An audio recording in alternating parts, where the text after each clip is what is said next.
নন্দিনী কাশ্যপৰ খবৰৰ মাজতে আমি আগবঢ়াব লাগিব উচ্ছেদৰ আন এক খবৰ আপুনি গুৱাহাটী মহানগৰীত উচ্ছেদ বিচাৰেনে প্ৰথমে জনাওক কমেন্ট আপুনি গুৱাহাটী মহানগৰীত উচ্ছেদ হোৱাটো বিচাৰেনে ইতিমধ্যে 6টা দিন সময়সীমা বান্ধি দিছে মহানগৰীত চলিব ভয়ংকৰ উচ্ছেদ শ মুছলমানে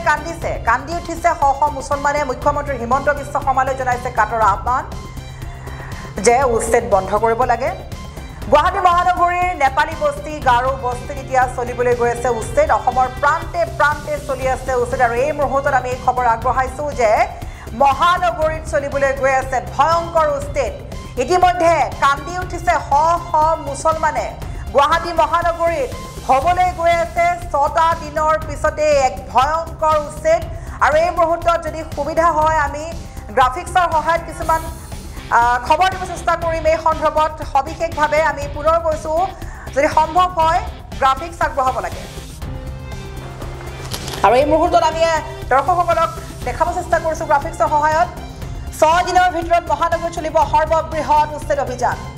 গাৰো বস্তি নেপালী বস্তিকে ধৰি কেইবাটাও প্ৰান্তত ঘৰে ঘৰে প্ৰেৰণ কৰা হৈছে জাননী আৰু কান্দোলনত ভাগি পৰিছে শ মুছলমান লোক বন বিভাগে ঘৰে ঘৰে জাৰি কৰিছে উচ্ছেদ জাননী আৰু এই মুহূৰ্তত বাৰে ক'ব লাগিব যে আপুনি বিচাৰিলে গুৱাহাটী মহানগৰীত উচ্ছেদ যদি বিচাৰে তেন্তে হয় বুলি কমেন্ট কৰক যদি নিবিচাৰে নহয় বুলি কমেন্ট কৰক 6 দিনৰ ভিতৰত মহানগৰীত চলিবলৈ গৈ আছে বৃহৎ অভিযান গাৰো বস্তি নেপালী বস্তিকে ধৰি কেইবাটাও প্ৰান্তত ঘৰে ঘৰে জাননী জাৰি কৰা হৈছে ইতিমধ্যে কান্দোলনত ভাগি পৰিছে শ মুছলমান লোক বন বিভাগে ঘৰে ঘৰে জাৰি কৰিছে উচ্ছেদৰ জাননী মহানগৰীৰ কালাপানীৰ শ মুছলমান পৰিয়ালত লাগিছে হাহাকাৰ কালাপানীৰ গাৰো বস্তিত গৰিয়া মুছলমানৰ মাজত লাগিছে হাহাকাৰ 25 বছৰ ধৰি বসবাস কৰা বিশেষ সম্প্ৰদায়ৰ লোকক জাৰি কৰা হৈছে নটিচ তেওঁলোকে কৈছে যে মামাই ৰক্ষা নকৰিলে আমাক কোনে ৰক্ষা কৰিব মামালৈ কাটৰ আহ্বান জনাইছে শ মুছলমানে যে আমাক ৰক্ষা কৰক 25 বছৰ ধৰি বসবাস কৰা বিশেষ সম্প্ৰদায়ৰ লোকলৈও প্ৰেৰণ কৰা হৈছে এই জাননী যাৰ বাবে এতিয়া কান্দোলনত ভাগি পৰিছে মুছলমান লোক সকলোৱে কৈছে মামাই আমাক সহায় কৰক মামাৰ বাহিৰে কোনেও আমাক সহায় কৰিব নোৱাৰে কালাপানীৰ গাৰো বস্তিত গৰিয়া মুছলমানৰ মাজত হাহাকাৰ মহানগৰীৰ কালাপানীৰ শ মুছলমান পৰিয়ালত লাগিছে হাহাকাৰ গতিকে এই মুহূৰ্তত আমি বাৰে কৈছো যদি আপুনি লাইভ যোগে টেলিকাষ্ট চাই আছে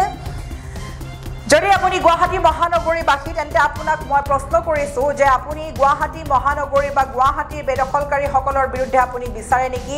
উচ্ছেদ হোৱাটো যদিহে বিচাৰে তেন্তে আপুনি শীঘ্ৰেই জনাওক হয় বুলি যদিহে নিবিচাৰে তেন্তে শীঘ্ৰেই কওক নহয় বুলি কিয়নো দিয়া মহানগৰীত হাজাৰ মুছলমানৰ কান্দোনৰ উল্টা পৰিলক্ষিত হৈছে কিয়নো 25 বছৰ ধৰি বসবাস কৰা বিভিন্ন সম্প্ৰদায়ৰ কেইটামান পৰিয়াললৈ প্ৰেৰণ কৰিছে প্ৰশাসনে নটিচ জাৰি কৰিছে যে খালী কৰিব লাগে সেই অঞ্চলটো সেই সকল লোকে ক'ত যাব তেওঁলোকে বাৰে কাটৰ আহ্বান কৰিছে মুখ্যমন্ত্ৰী হিমন্ত বিশ্ব শৰ্মালৈ যে আমাক ৰক্ষা কৰিব মামাৰ বাহিৰে আমাক কোনে ৰক্ষা কৰিব মামাই ৰক্ষা কৰিব লাগে আমাক আমি 25 বছৰ ধৰি বসবাস কৰি আছো গতিকে সেই সম্প্ৰদায়ৰ লোকসকললৈ নটিচ অহাৰ বাবে এতিয়া তেওঁলোকৰ চিন্তা হৈছে কান্দি উঠিছে সেইসকল মুছলমানে কালাপানী গাৰো বস্তি নেপালী বস্তিত মুঠতে এতিয়া চলিছে নটিচৰ অভিযান আৰু নটিচ প্ৰেৰণ কৰা হৈছে 6টা দিন সময়সীমা দিছে 6 দিনৰ পিছতেই চলিবলৈ গৈ আছে প্ৰশাসনৰ উচ্ছেদ অভিযান গতিকে শীঘ্ৰেই এতিয়াই কমেন্ট কৰক যে আপুনি গুৱাহাটী মহানগৰীত উচ্ছেদ বিচাৰেনে নে নিবিচাৰে